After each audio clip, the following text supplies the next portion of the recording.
always talk about the defense and how it plays. They're really, really good against bad teams. But this year they were even worse against some of the good teams. And so they didn't get better at beating the good teams this year, or get better at beating the bad teams this year. They kind of got worse with some of those good teams. Yeah, the Cowboys. The Cowboys. So I think you've got to consider that. Yeah, the Cowboys had that narrative for a while up until they beat Philadelphia at home. But who have you really beaten? And then they, wound up losing to Buffalo and Miami, and then pulled it out at the end to get into what appeared to be the catbird seat, the number 2 seed overall. But I think, just wrapping up our conversation here, and I understand why you asked about why fans should buy in, because everything you're telling me is like, hey, everything works. Players love it here. The coach loves it here. Quinn loves it here. They love the coach and they love Quinn. And then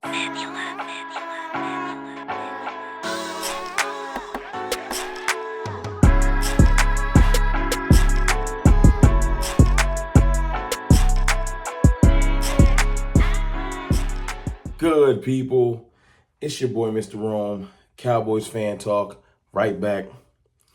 Like I never left. What's up with y'all, man? How are y'all doing?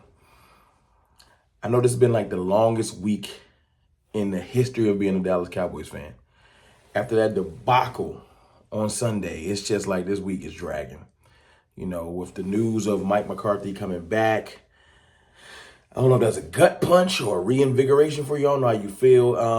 I still feel 50-50, man. I'm trying to climb up out of this not happy about the moves being made rut.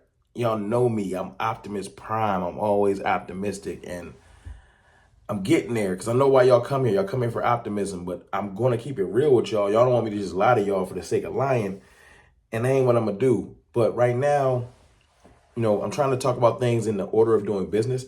We're going to get to like solutions and things that's going to make us play better. We got a long break. Ain't no reason to rush this content or rush these ideas because we got none but time, unfortunately. But right now, the next order of business we want to know is what's going on with Dan Quinn. What is going on with Dan Quinn? I know you heard the clip. Shout out to Jane Slater, one of the best in the business. She's doing her thing. She's on the Rich Eisen show, and they was talking about Dan Quinn.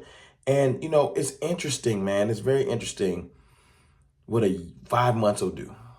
5 months will do. Look, 5 months ago, we was entering the season, and everyone, including myself, with this team is built on defense.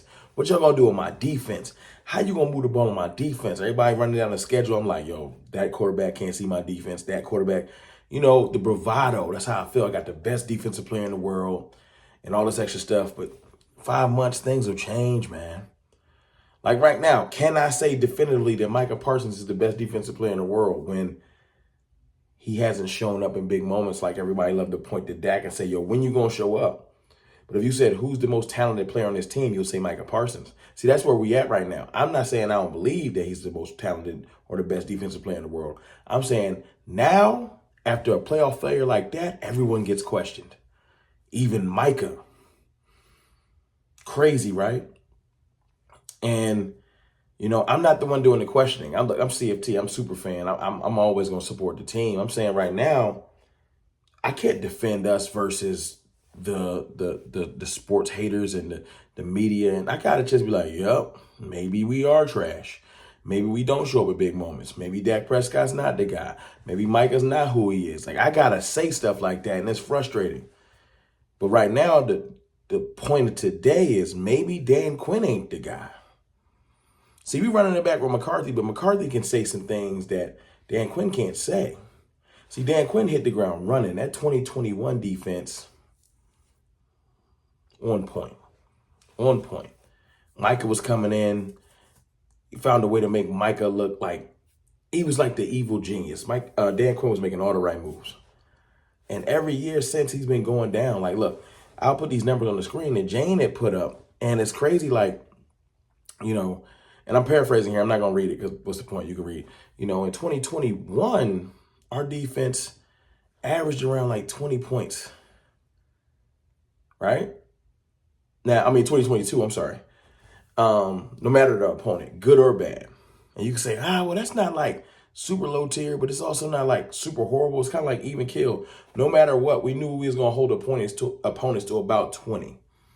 Somewhere between probably the 17 and 20 range. That's not bad. That's a pretty solid defense. In the NFL, you can't ask for much more.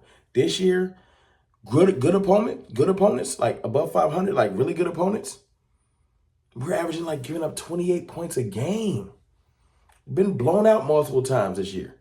In the playoffs too. And then when we play the bad teams, we average 11. So you kind of like, we're Dr. Jekyll and Mr. Hyde on defense. What this team was built on. And it's just crazy to me that, like, I genuinely have a feeling of like, yo, let him walk. He's had interviews with the Panthers, with Seattle, or these are the teams he's supposed to interview with. The Chargers, Panthers, Seattle. Obviously, he coached for the Falcons, so not the Falcons. Commanders, and somebody else. Y'all let me know in the comments. But he's on an interview world tour. And I'm like, don't somebody really want him? Like, somebody please sign him. And I'm like, bugged out because I'm like, yo, I really want Dan Quinn gone. Now, the crazy thing is sometimes you can get comfortable. You can get relaxed. You can read your own tea leaves or press clippings. What do you want to call them? And maybe I need to allow Dan Quinn to come back and get back to when I used to bump my chest. Like, we got Dan Quinn and you don't. That's the thing. Maybe I need to allow Dan Quinn to get back in the lab and fix it. Because they've been doing nothing but giving him draft picks and giving him what he needs. And for the most part, we've got a good defense. Like, statistically this year, when you look at everything together, that's why stats can lie. We look great statistically. But if you look closer, as everybody always say, and you look at how we perform versus the big opponents, the same thing that they get on Dak about. And I'm not saying you can't say it's true. See, I'm past that. Dak didn't show up versus big opponents most of the year. Some of the games, yeah, of course. But like in some of the big games, he had some of his worst moments. It's messed up. 49ers game. First, the Eagles games, he got busy. But the Eagles ain't really that good of a team. Like, if you want to keep it real. So we can't hang our hat on that. So let's stop bringing them up. The Buffalo game, even kill. Not really a game changer. Now, in the Detroit game, Dak balled. In the Miami game, Dak had a game-winning drive. The defense, again, see how this works? I just want everybody to get the same culpability. You all was bad. It's not just Dak fix it. No. Some of the best teams that other players show up to. I don't care if we change the quarterbacks to Patrick Mahomes. If our defense continues to play like this, Patrick would lose next year. He would lose. He would not excel with our defense. He may win 1 or 2 more games, but he wouldn't excel. He can't win the championship with this defense if we don't make some changes. Can't keep playing with safeties at linebacker, dog. We can't keep playing with tweeners at D tackle. We got to get some legitimate D tackles additional to Hankins. Love what Osa does. But we probably need another big boy. Or let Mozzie regain his weight because he lost like 30, 40 pounds. You know what I'm saying? So we need another big boy. We need to get rid of, like, we don't talk about who we need to get rid of, who we need to keep. We need legitimate linebackers. I don't want you to just bring back LV. That's not good enough. Damone Clark might not need to make this team. Yeah, we at that level. The same Damone Clark I used to big up. Like, we need to make hard decisions, but all this falls on the lap and at the doorstep of Dan Quinn. And this is why I'm like, maybe we need to make some change. Mike McCarthy in his press conference today said, we will make changes. All right. Well, I need to see him. I need to see some players gone. I need to see something that's going to shock the room. Bringing back Mike, cool. Let's shock the room. Now, like I said earlier, Mike can say, hey, Kellen Moore left, Dak Prescott got better. So if we go in and we clean house and we get rid of some of the defensive staff and make some sweeping changes like we did with the offensive staff next year, I need to see Dan Quinn show, oh, I got better. Because what we put on the field, that is not good enough. Everyone this offseason needs to look in the mirror and say we got to get ourselves better. So I'm going to keep it real. If Dan Quinn leaves, just go get me a real good DC. Let's rock. If Dan Quinn stays, it's time to look yourself in the mirror and get yourself together, big dog, because the product you putting out there ain't going to get it.